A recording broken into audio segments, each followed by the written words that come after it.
Passé, hein. Ouais. Blick, merci, tu restes avec nous jusqu'à la fin de l'émission. On va passer au thème de ce soir en tant que parent. Tu es parent? Bien sûr. Ouais. Alors, être proche des encadreurs de ses enfants, on parle de l'école là, hein. Est-il conseillé? Vous comprenez ou vous ne comprenez pas? C'est obligatoire. On va écouter ce qu'ils disent sur la toile, puisqu'ils ont posté leur message. Oui, ils ont posté énormément de messages sur la toile. On va commencer par Crystalia Noobs. Voilà. C'est comment? On est là. Alors, moi, parent, je suis proche de tous ceux qui sont proches de mes enfants. C'est ça. Pas pour les surveiller, mais pour m'assurer que ceux-ci atteignent les objectifs de leur proximité. Et voilà. Patrice Nietzsche, il est tout à fait normal, voire obligatoire pour le parent de surveiller, de veiller, de regarder et de se rassurer de l'éducation que reçoit son enfant, de son encadreur. Donc, je comprends. Là, Abou, c'est comment? On est là. Je ne comprends pas. C'est moi le maître de mes enfants. Aucun encadreur ne me dépasse à contrôler ou conseiller mes enfants. D'accord? Alors, il y a reconnaissance Ray. On est là, je le comprends, parce qu'en tant que parent, je suis responsable d'assurer le bon développement et le suivi éducatif de mon enfant. Merci pour tous ces messages. On va appeler tout à l'heure Patrice Nietzsche, un des internautes.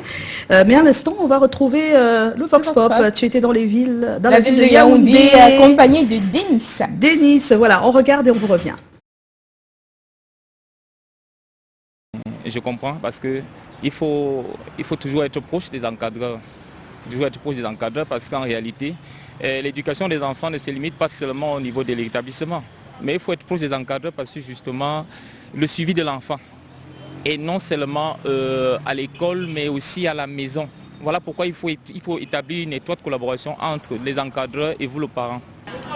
C'est bien normal même, parce que tu sais que quand tu confies l'enfant à un professeur ou à un surveillant général, tu sais qu'au moins ton enfant aura peur de faire certaines choses en disant que hey, maman va être au courant, si je fais ceci, ma mère sera au courant. Donc de là, l'enfant est conscient de se tenir comme il se doit à l'école. Et faire comme le professeur demande ou son surveillant général. Oui, je comprends. Si je suis amie avec le professeur ou l'encadreur de mon enfant, ça permet à ce que l'enfant ait au moins ce peur. Parce que moi, que geste, je serai au courant de ses faits et gestes. Oui, je comprends. On doit savoir ce que l'enfant fait à l'école. Et ce n'est que possible si on est proche de son encadreur.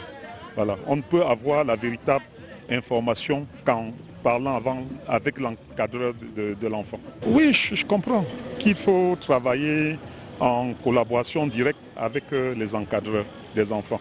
Les enfants, on ne les abandonne pas à l'encadreur parce que si vous ne savez pas ce qui se passe à l'école, vous pouvez non plus contrôler ce qu'il fera à la maison. Les deux vont de pair. Yeah, I understand very well. To me, creating a relationship with your child's teacher it's not really a big problem, but it depends on the type of relationship you want to create with the teacher. Because when children are in school, parents need to go close to their teachers. Like to follow up, you go and talk to the teacher. Please help me follow up my child in school. I will ask you questions through the phone. How is the child doing in school? You can even go and encourage the teacher. You just remove 2,000, 3,000 and say, oh, your skin there. Yes. From there, now the teacher will like encourage to teach your child. Internet, les gens... Ah, ben oui, hein, le débat est allé un peu plus loin sur ce plateau. Voilà, alors je disais tout à l'heure qu'on devait appeler, mais Blick va peut-être donner pendant que j'appelle son avis sur la question. Alors, il faut, tu comprends qu'on soit proche des encadreurs de ses enfants, des encadreurs à l'école? Oui, je pense que c'est normal d'avoir une relation cordiale avec eux, oui, puisque c'est des gens qui passent du temps avec nos enfants. D'accord. Donc, je pense que c'est essentiel. Pour toi, c'est normal, quoi. Ouais, je pense que même que c'est essentiel parce que ça rassure non seulement les enfants, mais ça rassure eux aussi qui sont en responsabilité de nos gamins, parce que c'est quand même une relation avec des enfants que tu connais pas. Donc, le fait d'avoir des parents qui te confient leurs gamins et avec qui, oui, tu as une relation cordiale, c'est essentiel. Puisque tu parles de relations cordiales, des fois elles sont un peu trop cordiales et ça fausse les données des fois. Trop, c'est-à-dire? C'est-à-dire, quand on dit trop cordial, c'est-à-dire que le maître en face ou la maîtresse est mal si, après avoir eu tout ce temps-là des relations avec toi, ton enfant n'arrive pas à monter en niveau. Alors il se retrouve en train de mettre peut-être un 18/20 alors que ton enfant en mérite 10. juste parce qu'il te connaît et qu'il veut montrer qu'il travaille, puisqu'il y a une certaine familiarité qui naît après. Donc ça veut dire que c'est quelqu'un qui est pas honnête. Parce Oui, que oui. si on est honnête, en fait, l'intérêt, c'est que... On est d'accord, ça finalement, c'est que l'enfant logiquement. puisse- Mais maintenant, à puisse force d'être évoluer. trop proche, est-ce qu'on ne craint pas aussi qu'il y ait cet aspect-là Moi, je qui pense fait pas que ce soit le que... fait qu'on soit proche, puisque qu'on le soit ou pas, c'est d'abord l'éthique qui nous L'éthique, anime. c'est C'est-à-dire, ça. est-ce qu'on est quelqu'un, on est là pour l'intérêt. Si on est la c'est personne ça. qu'on aime, en fait, on a intérêt à faire en sorte que son enfant, ouais. reparte avec avec de bonnes avec de notes. la substance, ouais, bien sûr. C'est ça. On va appeler Patrice Nitieux. Tu voulais dire quelque chose, Blacoya? On dirait que ça te pique un peu. J'étais en train de dire qu'il faut être proche. Faut être proche. Faut être parce proche. que, oui, Moi, je trouve qu'il faut être un peu, pas trop. oui, il faut... Parce que je trouve que malheureusement on est dans un pays où les enseignants, les maîtresses, tout ça, ils touchent pas grand chose. Et des fois, il y a beaucoup de parents qui sont proches et qui dépannent, qui donnent un peu d'argent, qui font. Et donc le gars, il a l'impression que bon, je dois tout faire, que l'enfant n'est pas zéro. Hein. Moi, je vérifie. C'est ça. Parce que après être proche, je ne veux pas dire. Allô, excuse-moi. Bonsoir, Allô madame. Bonsoir, c'est Patrice Nitieux. Effectivement. Oh là là, c'est comment? Ça va bien vous-même? Il est tombé. Descends de la moto. Vous savez qui vous appelle? De la part de Sven Dameni. Non, non, on est sur Canal 2. Vous vous rappelez pas avoir... Oui. Ça va, je me rappelle. C'est comment alors? On est là. Voilà. Merci Patrice. Alors, on a écouté ton avis tout à l'heure. Donc pour toi, est-ce qu'on doit être proche des encadreurs de ses enfants? Effectivement, il est très important pour nous, parents, de vérifier tout ce que consomme l'enfant. Vous savez, nous sommes dans une société aujourd'hui où à longueur de journée, les enfants sont appelés à consommer tout.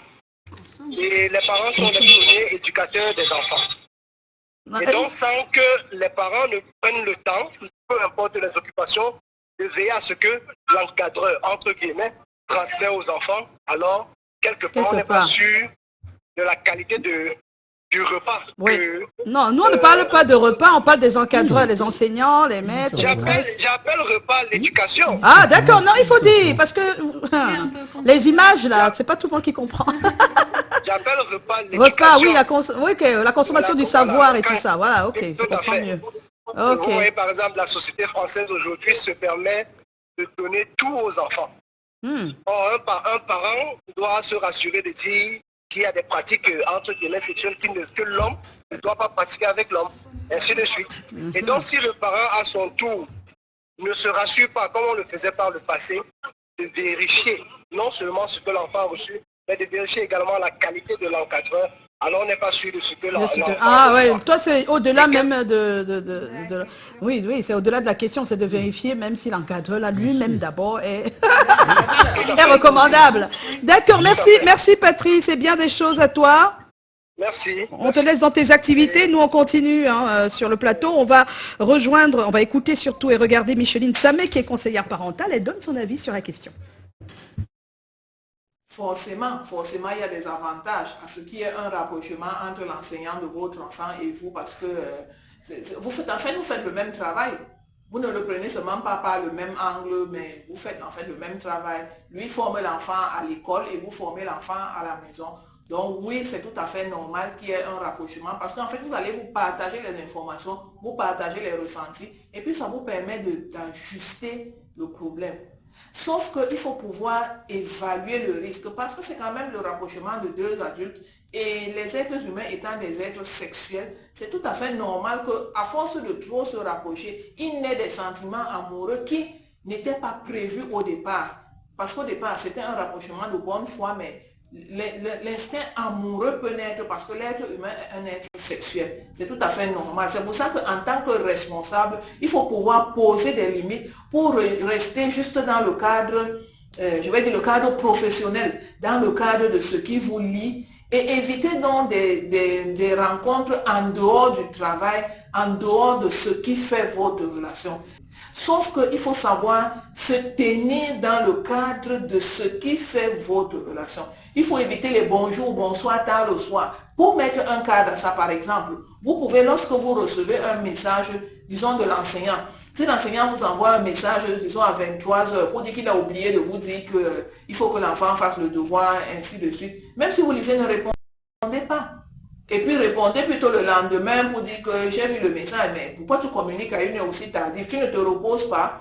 Ben, s'il est quelqu'un qui comprend, il va comprendre que vous n'êtes pas partant pour la relation. Mais s'il vous écrit à 23h30, à 23h31, vous avez répondu, et puis il dit autre chose, et puis vous-même, vous êtes en train de lui donner l'impression que vous êtes partant pour la relation, et ça peut très vite dévier. Et là, ce serait vraiment un désastre, parce que j'imagine que vous avez une vie sentimentale déjà, et lui aussi. Maintenant que vous voulez le bien de l'enfant, et que vous laissez votre vie d'à côté, ça veut dire que vous n'êtes pas assez mature.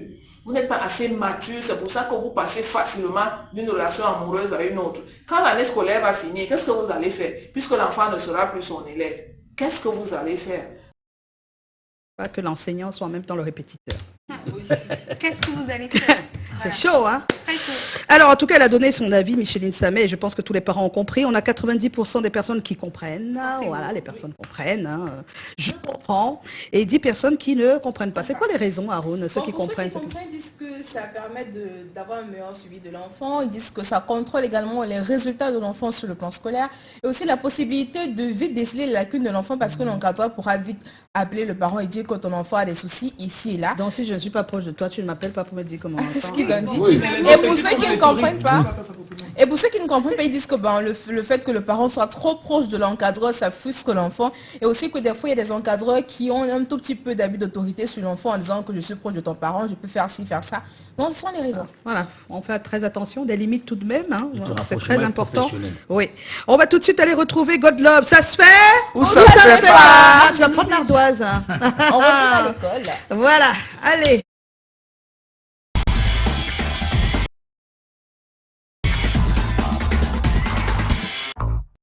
La question de God. À tous, j'espère que vous allez super bien, c'est Gotlove depuis Yaoundé. Vous voyez aujourd'hui, c'est une journée ensoleillée, voilà, c'est mercredi. Aujourd'hui, voici la situation. Offrir un téléphone portable à un enfant de 11 ans seulement, ça se fait ou cela ne se fait pas? Allez, répondez, j'attends vos ardoises. Pas 11 ans, téléphone était en seconde. Lui, il fait quand même le téléphone à 11 ans. On parle d'aujourd'hui. Ça ne se fait pas. Donc toi, ça se fait pas à 11 ans. Toi, ça se fait. Ça se fait pas. Ça se fait pas. Ça se fait pas. Même lui qui est chez les blancs, il dit que ça se fait pas. Il y a trop de ça se fait pas. On peut comprendre. Et ça se fait comment? Explique-nous que ça se fait. Ça se fait si l'enfant est seul à la maison, s'il est l'unique enfant. Oui, enfin, je veux dire, s'il est... 11 ans, tu es le seul. Non, s'il est le seul enfant à la maison et que c'est à lui qui vient la responsabilité de me dire voilà, voici ce qui se passe. Il faut forcément que je sois informée sur plein de choses. Donc je lui donne le téléphone qui n'est pas Android. D'accord. Voilà. Bientôt ça va disparaître. Allô, et puis voilà. Donc ça se fait juste pour avoir de ses nouvelles et avoir les nouvelles de la maison car je suis donc pour toi 11 ans ça se fait. Oui, pas avoir le téléphone de la maison. Ça se fait pas pourquoi 11 ans avec un téléphone. Non, en fait, je trouve que il faut que les enfants se remettent à utiliser leurs mains, à s'occuper et sortir un peu du...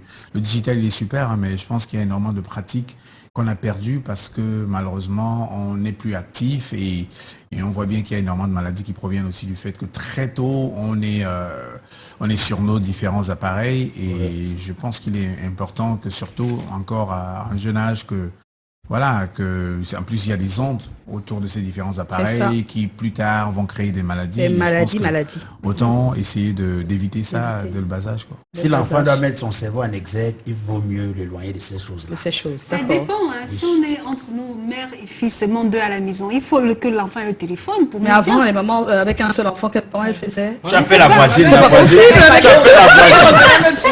appelles la voisine. Il y a toujours une voisine quelque part. Ça va, c'est pas un débat. On va passer, s'il vous plaît, avant de se quitter, à l'interview. Je suis musicien, je le fais ou je le fais pas.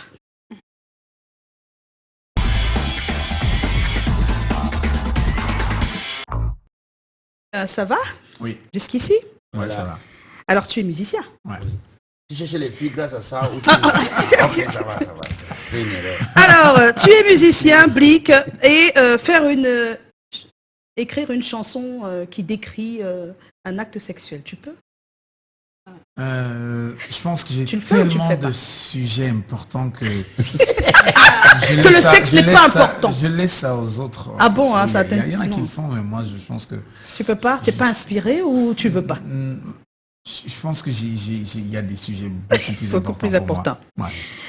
Blick, est-ce que tu le fais ou tu le fais pas en tant que musicien, avoir dans ton clip pour que ça marche bien, avoir des filles au teint clair, avec des formes. Tu es musicien, mais tu le fais pas? Tu le fais pas? Non, pas du tout. Je pense que ça sert à rien. Non, ton clip va manquer d'attraction. Faut le faire.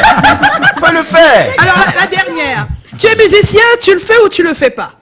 Faire un titre sur un courant politique. Un ou l'autre. Des musiques engagées. Non, c'est même pas des musiques engagées. C'est carrément une chanson pour un côté. Un bord. Non. Je fais pas. Non, parce que je pense que la politique telle qu'elle est faite aujourd'hui a été créée de manière à créer une espèce d'hooliganisme, c'est-à-dire un côté contre l'autre. Et tant que c'est fait comme ça va être très compliqué. Ah oui, mais merci pour tes réponses. Merci. Mais tu peux faire carrément une musique pour nous, non? Ça, tu le fais? C'est possible. Ouais. On était en compagnie de Blick Bassi. Attention, en tout cas la première édition du festival Afro Prod Fest. Africa Prod Fest, c'est donc du 18 au 24 prochain. Vraiment, j'aimerais être à la place de ceux qui vont faire toutes ces formations, mais ça sera pour une autre fois. Hein? Tu vas nous former en autre chose. Mais Canal 2 est partenaire, donc de toute façon, Canal 2 sera là. Oui, on sera là, mais ça sera pas moi. Ceux qui seront formés vont manger les gambas. Bon, ok. Merci Blick, merci à tout le monde. On se retrouve demain, 17h. Vous serez en compagnie de Joe et l'équipe. Bye bye.